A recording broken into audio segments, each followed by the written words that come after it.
I woke up from a coma pregnant. My husband had a vasectomy 8 years ago. The neurologist was explaining something about brain plasticity when I felt it. A flutter, low in my abdomen, unmistakable, and impossible. Dr. Kaminsky kept talking about my recovery timeline. 6 weeks in a medically induced coma after the car accident, remarkable progress, minimal cognitive damage. But I wasn't listening anymore. My hand moved to my stomach under the hospital blanket, pressing gently, feeling the curve that shouldn't be there. When I looked down, I could see it. A slight swell beneath the thin cotton gown. My husband David sat in the chair by the window, his face gaunt from weeks of worry, nodding along with the doctor's words. I interrupted them both, my voice rough from disuse. I think I'm pregnant. Dr. Kaminsky stopped mid-sentence, and David's head snapped toward me, his expression shifting from concern to confusion. The doctor smiled that patronizing smile medical professionals use when patients say something illogical. Mrs. Garrett, that's likely just some bloating from the feeding tube and immobility. Perfectly normal after extended bed rest, she continued. Your body has been through significant trauma. No, I said, more firmly this time. I'm pregnant. I can feel it moving. The room went silent except for the beeping of monitors. David stood up slowly, his face pale. Sweetheart, that's not possible. You've been unconscious for 6 weeks. Before that, we hadn't been intimate in months because of your work schedule. Plus, I had that vasectomy 8 years ago. Remember? We decided after the twins were born. Dr. Kaminsky pulled out her tablet, scrolling through my medical records with a frown deepening across her face. We did multiple scans during your treatment. There was no indication of pregnancy. Let me call for an ultrasound right now just to rule this out and ease your mind. The way she said it made it clear she thought I was confused, possibly experiencing some post-coma delusion, but I knew my own body. I'd been pregnant twice before with our twin daughters, and this feeling was unmistakable. The ultrasound technician arrived 20 minutes later, wheeling in the portable machine with an expression that suggested she'd been briefed on the situation. She squeezed gel onto my stomach, her movements efficient and professional. The wand pressed against my skin, and within seconds the room filled with a sound that made everyone freeze. A heartbeat, fast and strong, echoing through the monitor speakers. The technician's face went from skeptical to shocked in the span of a breath. There it is, she said quietly, turning the screen toward us. Approximately 20 weeks gestation based on measurements. Perfectly healthy fetal development. The image showed unmistakably what I already knew. A baby, curled and moving, fingers visible near its face. David made a sound like all the air had left his body. Dr. Kaminsky grabbed the monitor, staring at the screen like it might change if she looked hard enough. This doesn't make any sense. We've done 3 CT scans, 2 MRIs. How did we miss this? The technician saved several images, her hands shaking slightly. Sometimes early pregnancy doesn't show clearly on scans focused on brain trauma. But at 20 weeks, this should have been obvious on any abdominal imaging. She looked at Dr. Kaminsky with an expression I couldn't read. This is going to need documentation. A lot of it. David hadn't moved from his spot by my bed. His face had gone from pale to gray. 20 weeks means you got pregnant right before the accident. But we hadn't been together in 3 months before that. I remember because I was traveling for work. I tried to sit up, but my muscles were still weak from 6 weeks of immobility. David, I was in a coma. I don't know how this happened. His eyes met mine, and I saw something I'd never seen there before. Doubt. Raw and undeniable. The technician quickly left with her equipment, muttering about getting the attending physician. Dr. Kaminsky stood there looking between us, clearly realizing this had moved beyond medical mystery into something else entirely. Mr. Garrett, would you step outside with me for a moment? David followed her without a word, leaving me alone with the monitor still showing my vitals. My heart rate had spiked, the numbers climbing as panic set in. Through the partially open door, I could hear their voices. David's rising in pitch, asking how this was possible, demanding answers. Dr. Kaminsky's responses were measured but firm, explaining the medical facts while carefully avoiding the obvious implication hanging in the air between them, that somehow, while unconscious, I'd gotten pregnant. 20 minutes passed before David came back in. His face was composed now, that blank expression he used when dealing with difficult clients at his law firm. He sat down in the chair, not at my bedside but across the room. The distance felt intentional. Dr. Kaminsky wants to run genetic testing on the baby. Her tone suggested this wasn't a request. I felt my chest tighten. You think I cheated on you? He didn't answer immediately. When he finally spoke, his voice was carefully neutral. I think something happened that doesn't make sense. And we need answers.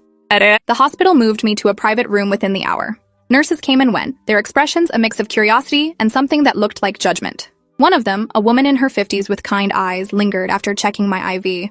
I've been a nurse for 30 years, never seen anything like this. She adjusted my pillow, her voice dropping to a whisper. But I've heard stories. Women who get pregnant under impossible circumstances. Usually there's an explanation that everyone missed. Usually. The word hung there, loaded with implication. That night, David went home to be with our daughters, 12-year-old twins who'd been staying with his mother during my hospitalization. He kissed my forehead before leaving, but the gesture felt automatic. empty of the warmth that usually lived in his touch. Dr. Kaminsky stopped by around 9 p.m. with a tablet full of consent forms. We need to do an amniocentesis for genetic testing. It's the only way to determine paternity conclusively. She paused. And to make sure the baby is developing normally given the unusual circumstances of your pregnancy. I signed everything with shaking hands. What unusual circumstances? I was unconscious. She met my eyes directly. Mrs. Garrett, you were under 24-hour supervision in intensive care. There's documented proof of everyone who entered your room, every nurse, every doctor, every visitor. We have security footage. If something happened, we'll find out what. The implications of her words made my stomach turn. You think someone assaulted me while I was in a coma? Her silence was answer enough. The amniocentesis happened the next morning. The needle going into my belly felt like violation layered on top of violation, extracting fluid that would either prove my innocence or destroy my marriage. Dr. Kaminsky assured me results would take 5 to 7 days for the full genetic panel. DNA paternity testing would be faster, maybe 3 days if we prioritized it. She scheduled a meeting with hospital administration and their legal team for that afternoon. This has potential liability implications, she explained. If someone on our staff violated you while you were incapacitated, we need to know immediately. The hospital's legal team consisted of 3 people in expensive suits who sat across from me asking questions that felt like accusations dressed in professional language. When exactly did you last have intercourse with your husband before the accident?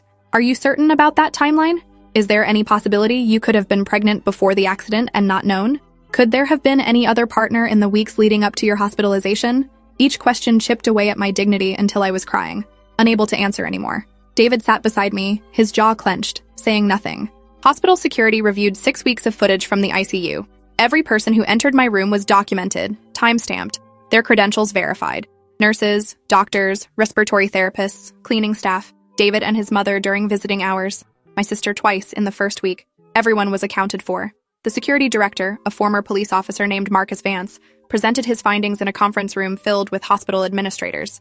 No unauthorized access, no gaps in coverage. Everyone who entered had legitimate medical reasons and was never alone with the patient for more than necessary clinical time. So how did this happen? David's voice cut through the room. My wife was in a medically induced coma for 6 weeks, and somehow she's 20 weeks pregnant. That means she got pregnant right before the accident. But I had a vasectomy 8 years ago, and we hadn't been intimate in months before her accident. Someone in this hospital has to know something. The administrators exchanged glances. Mr. Garrett, we understand your frustration, but the evidence suggests whatever happened, it didn't happen here. Which leaves only one other possibility, that I got pregnant before the accident, I said flatly. From someone who wasn't my husband. The room fell silent. That's what you're all thinking, isn't it? That I was having an affair and the coma is just convenient timing. Dr. Kaminsky leaned forward. We're not making accusations. We're trying to find facts. The genetic testing will tell us more, but I have to ask, is there any possibility your vasectomy failed? It's rare but documented. Perhaps you should get your fertility tested before we jump to conclusions about infidelity. David's expression shifted. He hadn't considered that. The hospital arranged for him to see a urologist that same day. The testing was quick, results definitive.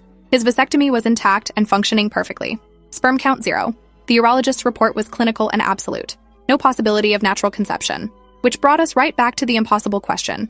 If David couldn't be the father, and I was in a coma when I got pregnant, then who was responsible for the baby growing inside me? My sister Vanessa came to visit on day 3 of my consciousness. She brought flowers and magazines, sitting beside my bed with tears streaming down her face. I thought I was going to lose you. When David called saying you'd crashed your car into that guardrail, I couldn't breathe. She held my hand, squeezing gently. But you're here. You're awake. That's what matters. I told her about the pregnancy, watched her face cycle through disbelief, shock, and finally something that looked like fear. That's impossible. You've been unconscious. I know, but here we are, 20 weeks along with a baby that shouldn't exist. Vanessa pulled back slightly. Her eyes darted to the door, then back to me. Have you thought about termination? Given the circumstances, no one would judge you. The question felt like a betrayal. This is my baby, Ness. I don't know how it happened, but it's growing inside me. I can feel it move. How can I just end that? She looked away. Because David thinks you cheated. Everyone thinks you cheated. And if you keep this baby, your marriage is over. The words hung between us, brutal and true. David had barely spoken to me since the vasectomy results came back. He slept in the chair across the room instead of the fold-out bed beside me. His mother had stopped calling. The twins hadn't visited yet, probably because he didn't know how to explain this to them. My 12-year-old daughters, asking why mommy was pregnant when daddy said they were done having kids years ago. How do you explain that their mother might have destroyed their family while unconscious? Dr. Kaminsky came in during visiting hours, interrupting my spiral of thoughts. She held a tablet and wore an expression I couldn't read. The preliminary DNA results are back. I need to discuss them with you and your husband together. She looked at Vanessa. I'm sorry, but this is private. My sister left reluctantly, and Dr. Kaminsky waited until David arrived from work. He came in still wearing his suit, looking exhausted. His eyes barely met mine before focusing on the doctor. Just tell us. Is it mine? Dr. Kaminsky pulled up data on her tablet. The baby shares 50% of Mrs. Garrett's DNA, as expected. But the paternal DNA is unusual. It shows markers consistent with your genetic profile, Mr. Garrett, but not a complete match. It's more like a sibling relationship than a parent-child one. She paused, letting that sink in. Do you have a brother? David's face went white. I have a twin. Philip. He's been deployed overseas for a year. Military stationed in Germany. The implications crashed over us like a wave. Dr. Kaminsky continued carefully. This baby is genetically related to you through your twin brother, which means if he's the father, we need to understand how that happened while your wife was in a coma. Unless there's something you're not telling us. David looked at me, and I saw his expression shatter. His twin brother. The man who looked exactly like him, sounded exactly like him. The brother who'd visited me in the hospital when David needed to be with the girls. I remembered now. Fragments through the fog of sedation. Philip had been granted emergency leave when they told my family I might not survive. He'd flown back from Germany, stayed at David's house, helped with the twins, and he'd visited me in ICU. The nurses would have let him in because he looked identical to my husband. They would have assumed he had every right to be there. Dr. Kaminsky was watching my face. Mrs. Garrett, do you remember anything? Any moments of consciousness during your coma? No, I whispered. But sometimes patients can hear things.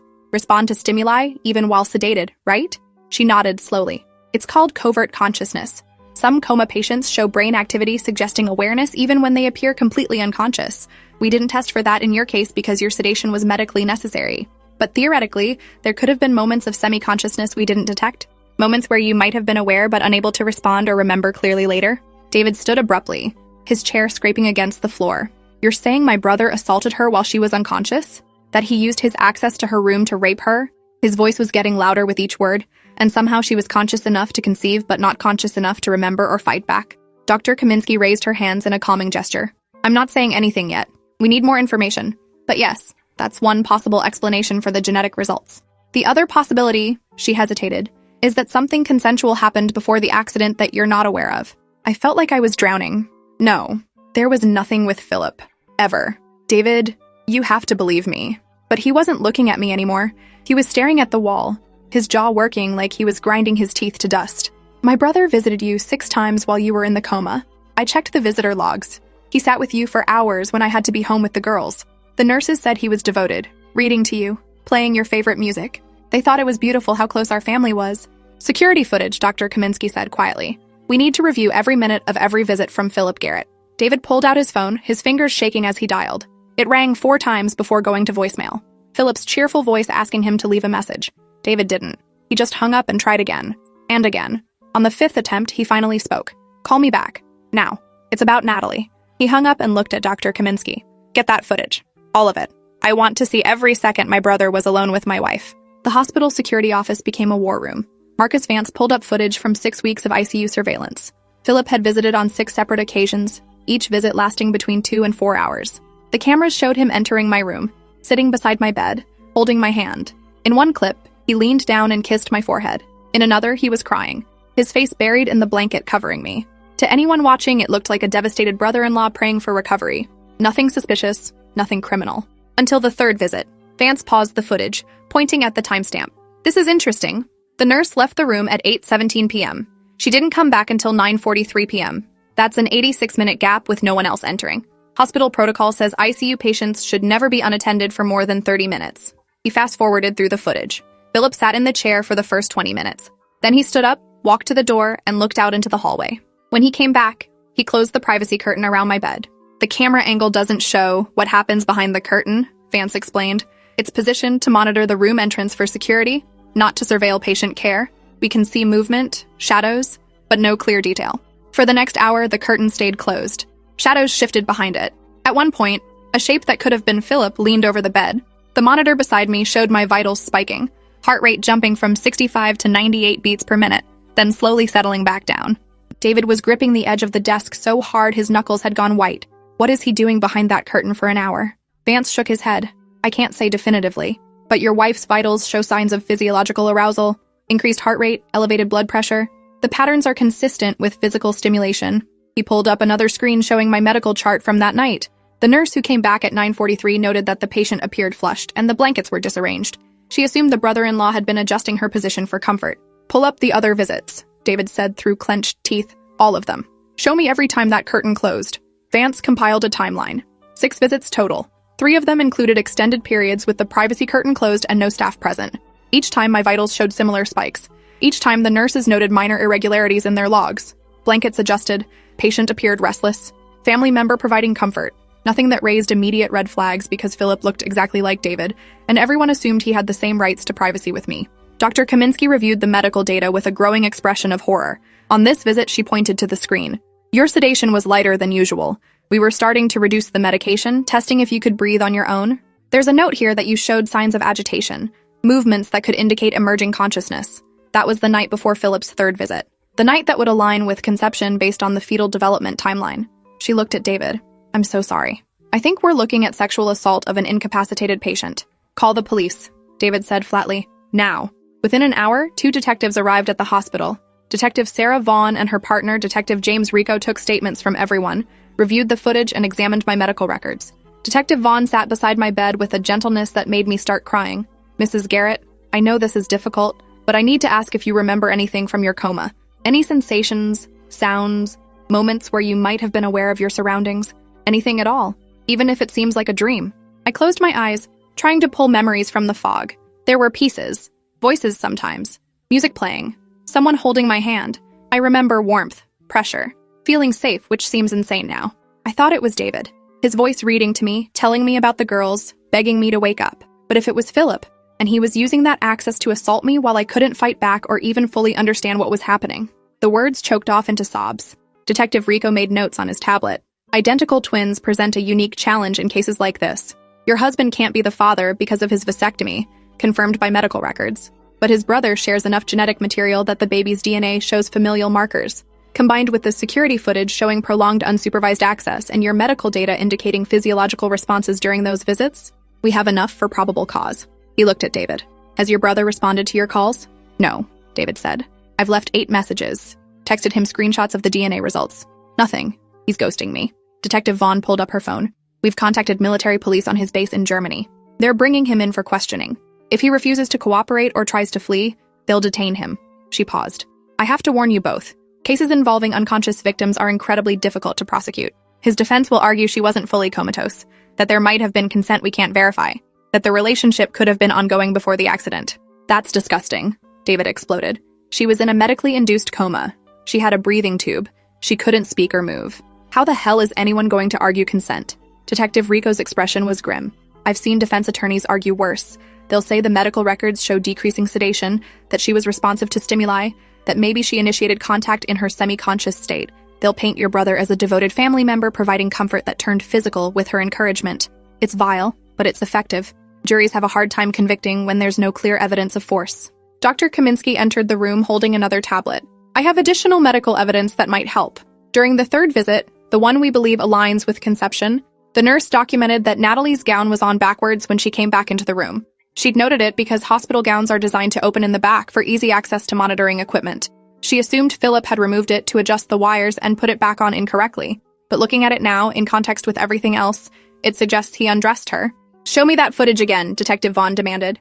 Vance pulled up the relevant section and they all crowded around the monitor. The curtain was closed for 72 minutes during that visit. When Philip finally opened it and left the room, you could see him adjusting his clothes, tucking his shirt in, running his hand through his hair. The gestures of someone who'd just been physically active. Then the nurse entered 3 minutes later and discovered the gown issue. Vaughn turned to her partner. "That's enough for an arrest warrant." The military police detained Philip at his base in Germany within 6 hours. He initially refused to speak without an attorney, which told us everything we needed to know. If he was innocent, if this was all a horrible misunderstanding, wouldn't his first reaction be shock and denial? Instead, his silence felt like admission. David collapsed into the chair beside my bed after getting the call, his face in his hands. "My own brother, my twin. How could he do this? How could he violate you while you were fighting for your life?" I didn't have answers. I was still trying to process that the baby growing inside me was the product of assault, an assault I couldn't remember, couldn't fight against, couldn't even fully comprehend had happened. The violation felt abstract and visceral at the same time, like my body had been used as a vehicle for someone else's crime, while my consciousness was locked away in medicated darkness. Dr. Kaminsky gently suggested I consider speaking with the hospital's trauma counselor. Given that I was now dealing with both physical recovery and psychological trauma, I'd need support through what was coming next. The trauma counselor was a woman named Dr. Lisa Okafor, with warm eyes and a voice that made you want to trust her. She sat across from me in my hospital room, her notepad balanced on her knee. "Natalie, what happened to you is a profound violation. And the fact that you can't clearly remember it doesn't make it less real or less traumatic. Your body remembers, even if your conscious mind doesn't. That's why you're experiencing this disconnect, this feeling of unreality. It's your brain trying to protect you from something it can't fully process." I told her about the fragments I did remember. Warmth, pressure, the sensation of being touched, but filtered through layers of sedation that made everything feel distant and dreamlike. "I thought I was dreaming about David," I admitted. In those foggy moments when awareness would surface and then slip away again, I felt safe, cared for. How sick is that? I felt safe while being raped by my husband's identical twin brother. And I can't even hate the memory properly because part of me still thinks it was David showing me love while I was dying. Dr. Okafor leaned forward. "That's not sick. That's your brain doing exactly what it needed to do to protect you. You were in a state of profound vulnerability, and your subconscious created a narrative that would allow you to feel safe instead of terrified. There's no shame in that. The shame belongs entirely to the person who exploited your helplessness." She paused. "Have you thought about what you want to do regarding the pregnancy? There are options available to you, including termination. No one would judge you for making that choice given the circumstances." I'd been avoiding that question for days. My hand moved to my stomach, feeling the slight swell, remembering the movement I'd felt. This baby was innocent in all of this, but it was also conceived through assault, would always be a reminder of the worst violation I could imagine. Could I love a child created this way? Could I look at them and not see Philip? But then again, I'd look at them and see David too, because genetically they were nearly identical. This baby would be my daughter's sibling, share their DNA, belong to our family even if the conception was a crime. "I don't know," I finally said.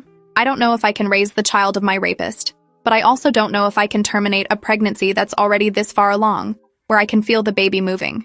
It feels like punishing an innocent life for someone else's crime." Dr. Okafor nodded slowly. "Those are valid feelings, both of them. You don't have to make any decisions right now. Take time to process, to heal. Talk with David about what this means for your marriage and your family. Whatever you ultimately decide, it should be your choice, made without pressure or judgment." David and I had that conversation later that night. The hospital had given us the larger family suite, understanding we needed privacy to navigate this nightmare. He sat on the edge of my bed, holding my hand for the first time in days. His eyes were red from crying. "I don't blame you," he said quietly. "I want you to know that. None of this is your fault. You were unconscious. You couldn't consent. My brother violated you in the most heinous way possible. But I also don't know if I can raise his child. If I can look at a baby that's genetically my nephew and see anything other than betrayal." "I understand," I told him. "And I don't know if I can either. But we have 12-year-old daughters who are going to have questions we can't avoid answering. How do we explain this to them? That their uncle assaulted their mother while she was in a coma? That they might have a sibling who's also their cousin? That family gatherings will never be the same because we can't ever be around Philip again?" David's jaw clenched. "Philip is dead to me. To our family. I don't care if we share DNA. He's not my brother anymore." The legal process moved forward with mechanical efficiency. Philip was extradited from Germany to face charges of sexual assault of an incapacitated person, a first-degree felony carrying 20 years minimum. His attorney tried to fight the extradition, arguing jurisdiction issues and claiming the evidence was circumstantial. But the combination of security footage, medical records, DNA evidence, and victim testimony was overwhelming. A grand jury indicted him within 2 weeks. His bail was set at $500,000, which his parents paid immediately. David's parents. I hadn't thought about them until they showed up at the hospital demanding to see me. David's mother, Patricia, was crying when she entered my room. His father, Robert, looked 10 years older than the last time I'd seen him. Patricia grabbed my hands, squeezing too tightly. "Natalie, you have to know Philip would never do something like this. He's always loved you like a sister. There has to be some explanation, some mistake. The DNA test must be wrong. Or maybe something happened before the accident that you've forgotten. Please tell them it's a misunderstanding before this destroys our entire family." David stepped between us, his voice cold. "Mom, the DNA evidence is definitive. The security footage shows him closing the privacy curtain and being alone with her for over an hour on multiple occasions. Her medical records show physical responses consistent with sexual activity. There's no misunderstanding here. Your son assaulted my wife while she was in a coma." Patricia's face crumpled. "But he's your brother, your twin. You two were inseparable growing up. How can you believe he'd do this?" David's expression was granite. "Because I've seen the evidence. Because I believe my wife. And because whatever he was to me before, he's a rapist now." Robert tried a different approach. "If this goes to trial, it will destroy Philip's military career, his future, everything he's worked for. And for what? A baby that might not even be his. Despite what some DNA test says. Tests can be wrong. Twins can have genetic anomalies. He looked at me with pleading eyes.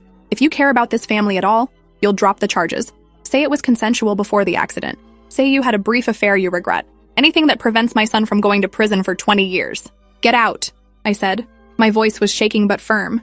Get out of my room. Your son raped me while I was unconscious and unable to defend myself. And you want me to lie to protect him?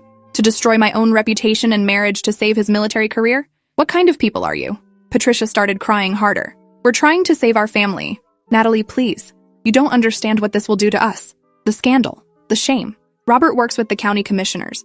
I volunteer at the church. We'll be ostracized. David physically escorted his parents out of the room, his voice echoing in the hallway as he told them never to contact us again. When he came back, he was shaking with rage. I'm so sorry. I can't believe they actually asked you to lie for him. They're in denial. They can't accept that their golden boy, their military hero son, is capable of something, this monstrous. So they're rewriting the narrative in their heads, making you the villain instead of the victim. It's textbook abuse enablement. The hospital released me a week later with strict instructions for bed rest and prenatal care. I was now officially 24 weeks pregnant, past the point where termination was legally available in our state without medical necessity. Dr. Kaminsky explained that continuing the pregnancy carried some risks given my recent trauma and extended coma, but nothing immediately life-threatening. The choice remained mine, though my window for choosing was rapidly closing. She referred me to a maternal fetal medicine specialist who could provide more comprehensive counseling about my options. Going home was surreal. The house looked the same, but everything felt different. David had explained the situation to our daughters, Sophia and Grace, in age-appropriate terms. Their Uncle Philip had done something very wrong, something that hurt Mommy, and there was going to be a baby because of it. The girls had questions we struggled to answer. Will the baby live with us? Is Uncle Philip going to jail? Do we still have grandparents? Each question was a knife cutting deeper into the fabric of our family that had been torn apart by Philip's actions. Sophia, always the more direct twin, asked the question I'd been dreading. Mommy, do you want the baby? I sat on the couch with both girls curled against me, David in the chair across from us. Honestly, I don't know yet. It's complicated. This baby is your sibling, and it's innocent. But the way it was created was very wrong, and I'm still figuring out my feelings about all of it. What I do know is that whatever I decide, it will be because I think it's best for our family. And I need you both to understand that none of this is anyone's fault except Uncle Philip's. Grace, quieter and more thoughtful, looked up at me with tears in her eyes. Can we still love Uncle Philip even if he did something bad? Or are we supposed to hate him now? The question broke my heart because it wasn't fair. None of this was fair to these two 12-year-old girls who'd almost lost their mother and were now watching their family implode. You can feel however you feel, I told her. Feelings are complicated. It's okay to be angry at what he did while still remembering times when he was kind to you. But we can't have him in our lives anymore. He's not safe. The preliminary hearing was scheduled for 3 weeks after my hospital release. Detective Vaughn prepared me for what to expect, explaining that Philip's attorney would try to discredit the evidence and my testimony. They'll argue you were conscious enough to consent, but sedated enough to not remember clearly. They'll suggest you and Philip had a prior relationship your husband didn't know about. They'll use the fact that you can't clearly remember the assaults against you, painting your testimony as unreliable or confused. It's going to be brutal, Natalie. You need to be prepared for that. The courtroom was smaller than I expected, with harsh fluorescent lighting that made everyone look sickly. Philip sat at the defense table in a suit, his hair cut short in military style, looking exactly like David except for the expression on his face. Where David's eyes showed pain and betrayal, Philip's showed calculation. Cold assessment of the situation and how to manipulate it to his advantage. His attorney, a woman named Christine Mallory, with a reputation for aggressive defense tactics, barely glanced at me during her opening arguments. Ms. Mallory painted a picture of a loving brother-in-law devoted to his comatose sister-in-law's recovery. She showed the security footage of Philip entering my room, sitting beside me, holding my hand. She played audio of him reading to me, his voice gentle and caring. Then she introduced the bombshell. Mrs. Garrett had been reducing her sedation in the days leading up to the alleged assaults. Medical records show she was responsive to verbal commands, able to squeeze hands on request, showing clear signs of emerging consciousness. The defense's position is that any physical contact that occurred was consensual, initiated by a woman aware enough to make her wishes known through nonverbal communication. I felt sick listening to her twist the facts into something that made me complicit in my own assault. The prosecutor, District Attorney William Becker, stood to object. Even if Mrs. Garrett showed signs of emerging consciousness, she was still legally incapacitated and unable to provide informed consent. She had a breathing tube, was confined to a hospital bed, and was under continuous medication that impaired her judgment and memory. The law is clear that sexual contact with someone in that condition constitutes assault regardless of perceived responsiveness. Judge Carol Henderson reviewed the medical records carefully. She was a woman in her 60s known for being fair but tough. After 20 minutes of silence except for the sound of pages turning, she looked up. I'm allowing this case to proceed to trial. There's sufficient evidence that a crime may have been committed. However, I'm also ordering a full neurological evaluation of Mrs. Garrett to determine her capacity for consciousness and consent during the period in question. Until we have expert testimony on whether she was capable of understanding and communicating consent, I'm not dismissing anything. Bail remains at $500,000 already posted. Trial date is set for 8 weeks from today. 8 weeks. I'd be 32 weeks pregnant by then, obviously showing a constant visual reminder of the crime we were prosecuting.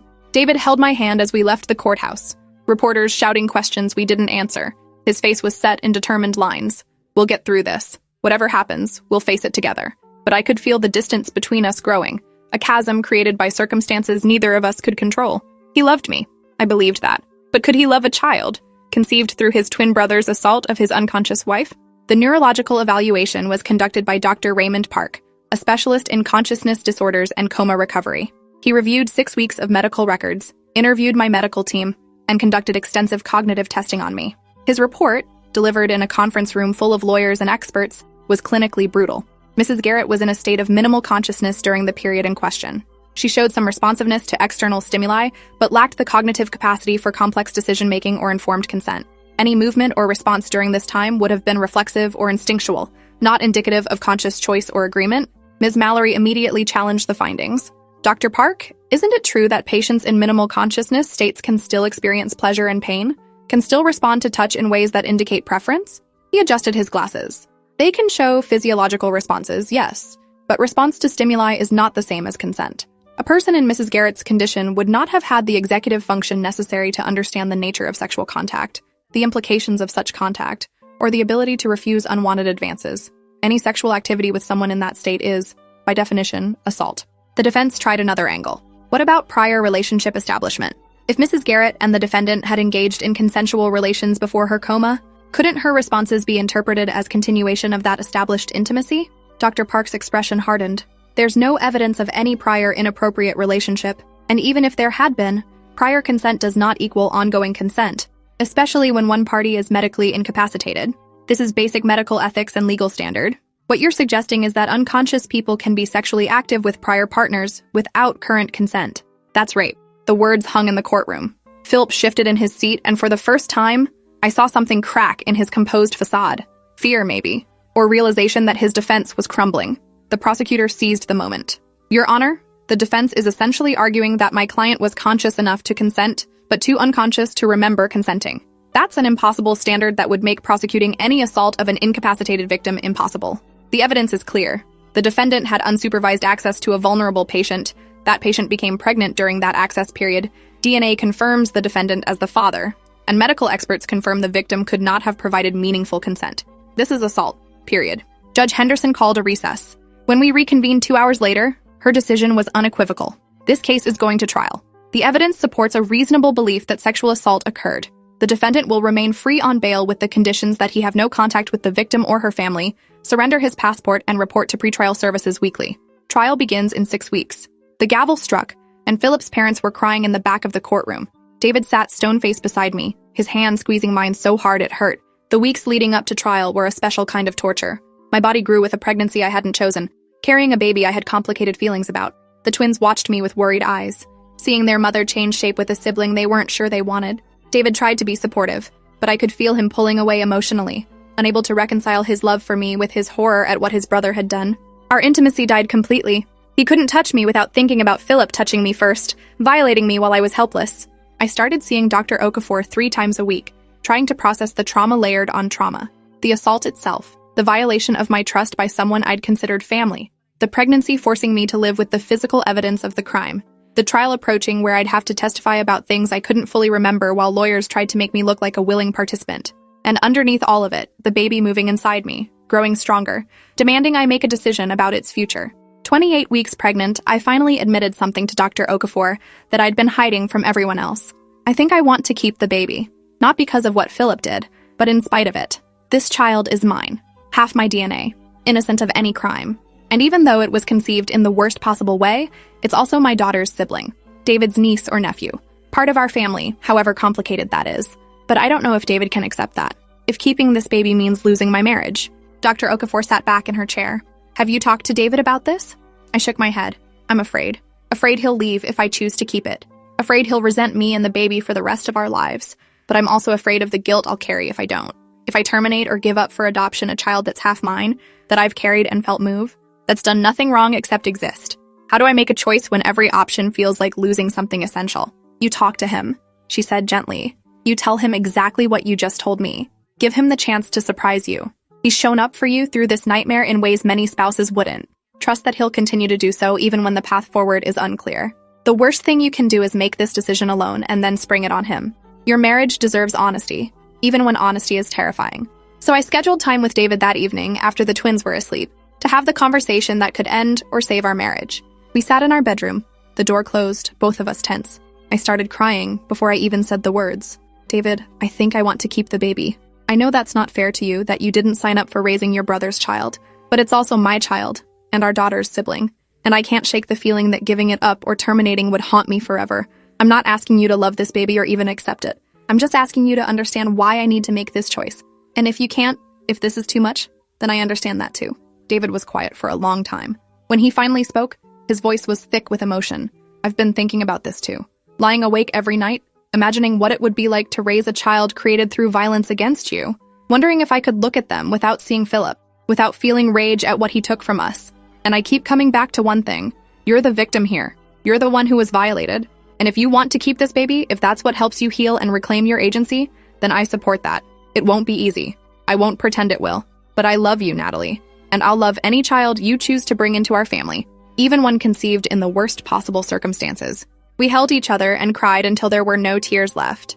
The decision was made, but the work of accepting it was just beginning. We told Sophia and Grace the next morning. Their reactions were mixed. Sophia, pragmatic as always, asked where the baby would sleep and if she'd have to share her room. Grace worried about how to explain things to her friends at school. But both of them, in their own ways, seemed relieved that the uncertainty was over. We were keeping the baby. Our family was expanding in the most complicated way possible, but we were doing it together. The trial began on a Monday morning in late October. I was 32 weeks pregnant, unmistakably showing, walking into the courtroom with David beside me and our daughters at home with his sister. The jury looked at my belly, at Philip sitting at the defense table looking stoic, at David whose face was a mask of controlled rage. The prosecutor's opening statement was direct. This is a case about power and violation. The defendant used his physical similarity to his twin brother to gain access to a vulnerable woman in a coma. He then sexually assaulted her on multiple occasions while she was unable to consent or defend herself. The result is the pregnancy Mrs. Garrett is now carrying. Physical evidence of a crime the defense wants you to believe was consensual. But consent requires consciousness, understanding, and choice. The victim had none of those things. Ms. Mallory's opening was equally direct. This is a case about a family tragedy being criminalized. The defendant visited his sister-in-law out of love and concern during a medical crisis.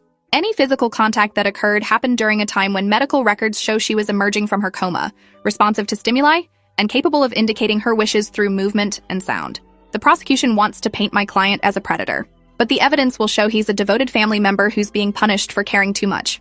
A relationship that the victim, in her compromised state, participated in and encouraged. I wanted to scream, but Detective Vaughn had prepared me for this. They're going to make it sound like you wanted it, like you initiated it. Don't react visibly. Don't give them anything to use against you. Stay calm, stay factual, and trust that the evidence will speak for itself. So I sat there, hands folded over my pregnant belly, while Philip's attorney described me as a willing participant in my own assault. The prosecutor called witnesses methodically. ICU nurses who testified about my level of sedation and unresponsiveness. Dr. Kaminsky explaining the medical impossibility of meaningful consent in my condition. The security director showing footage of Philip's visits and the suspicious gaps in supervision. Then came the geneticist, Dr. Linda Chow, who explained the DNA evidence. The baby Mrs. Garrett is carrying shares 50% of her genetic material, as expected for any child. The paternal DNA shows markers consistent with the defendant's genetic profile. Given that the defendant is an identical twin to Mrs. Garrett's husband, who has a confirmed vasectomy, the only possible explanation is that the defendant is the biological father. This pregnancy occurred during the time Mrs. Garrett was in a medically induced coma, specifically during the window when the defendant had unsupervised access to her. Ms. Mallory's cross-examination tried to create doubt. Dr. Chow, is it possible the DNA results could be confused given that identical twins share nearly identical genetic profiles? Dr. Chow shook her head. While identical twins are genetically similar, they're not perfectly identical. We can distinguish between them using advanced sequencing. More importantly, we have definitive proof that the husband cannot be the father due to his vasectomy. That leaves only one person who shares the genetic markers we found.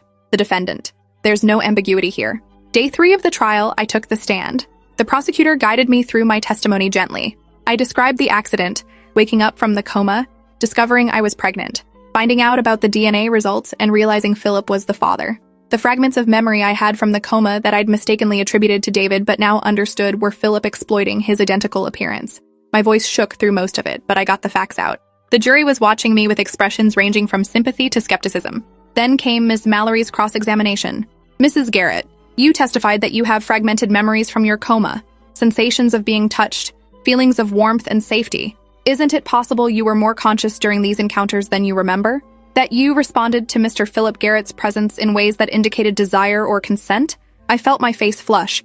I was in a medically induced coma with a breathing tube. Even if I had moments of partial awareness, I couldn't speak, couldn't move meaningfully, couldn't make informed decisions about what was happening to my body. But you felt warmth and safety, Ms. Mallory pressed.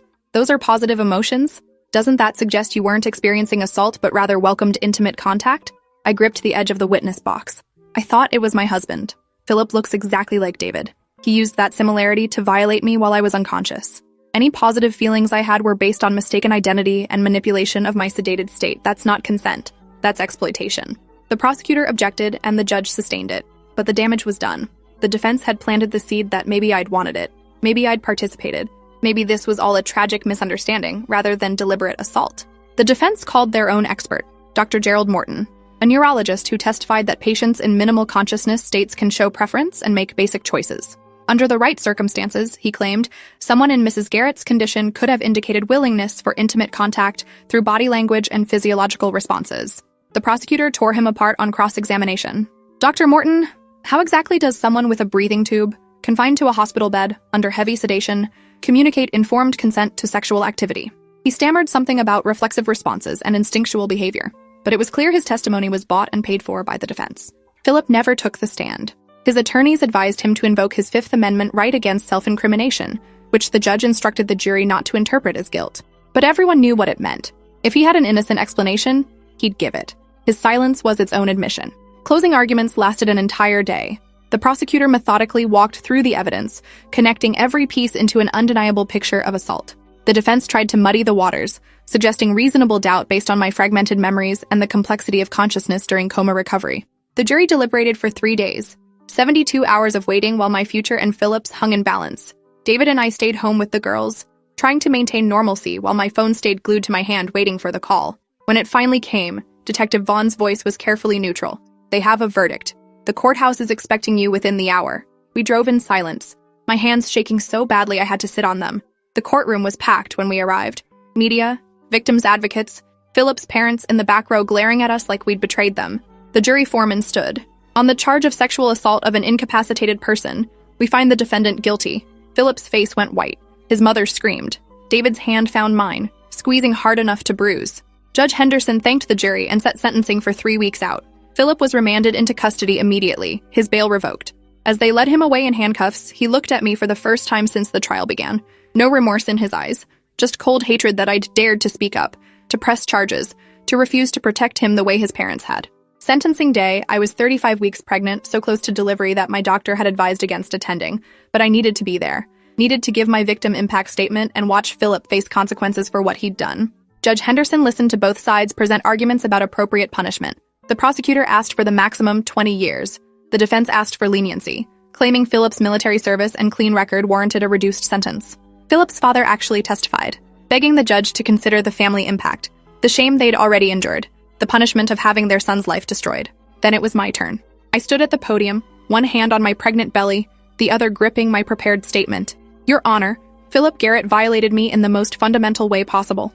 He used his physical similarity to my husband to gain access to me while I was unconscious and unable to defend myself. He assaulted me multiple times, knowing I couldn't remember, couldn't fight back, couldn't even understand what was happening. The pregnancy I'm carrying is physical evidence of his crime, a daily reminder of violation that I'll see in my child's face for the rest of my life. I'm choosing to keep this baby not because I've forgiven what Philip did, but because this child is innocent. But make no mistake, Philip Garrett is not. He deserves the maximum sentence allowed by law. Judge Henderson took less than 5 minutes to decide. Mr. Garrett, you committed one of the most heinous violations possible. You exploited a vulnerable woman's incapacity to serve your own desires, and you did so repeatedly, with premeditation and calculation. The evidence showed you closed privacy curtains to hide your actions, timed your visits for minimal supervision, and exploited your physical similarity to the victim's husband to gain access. This was not a moment of weakness or poor judgment. This was predatory behavior. I sentence you to 20 years in state prison with no possibility of parole. You'll also be required to register as a sex offender upon release, and are permanently barred from contact with the victim or her family. Philip was led away. His parents were sobbing. David pulled me close, and I felt the baby kick hard against my ribs, as if acknowledging the moment. Justice had been served, but it didn't erase what happened, didn't make the pregnancy less complicated or my feelings less confused. It just meant Philip would face consequences for using my unconscious body for his own gratification. As we left the courthouse, reporters shouted questions about how I felt, whether I'd forgive Philip, what I planned to name the baby. We didn't answer any of them. 3 weeks later, at 38 weeks pregnant, I went into labor. David held my hand through 18 hours of contractions, never leaving my side. When they finally placed my son in my arms, I looked down at his face and saw something I hadn't expected. Not Philip, not even David really, just a baby. My baby. Innocent and perfect, and completely separate from the circumstances of his conception. We named him Oliver, a name that belonged only to him, untethered from family history or painful associations. Sophia and Grace came to visit, hesitant at first, then melting when Oliver wrapped his tiny hand around their fingers. David held him and cried, and I knew we'd be okay. Different than before, scarred by what happened, but together. A family rebuilt from trauma into something stronger and more honest than we'd been before. 6 months later, with Philip serving his sentence and our family finding its new normal, I looked at Oliver sleeping in his crib and knew I'd made the right choice. Not an easy choice, but mine. And in reclaiming that agency, I'd taken back the power Philip tried to steal.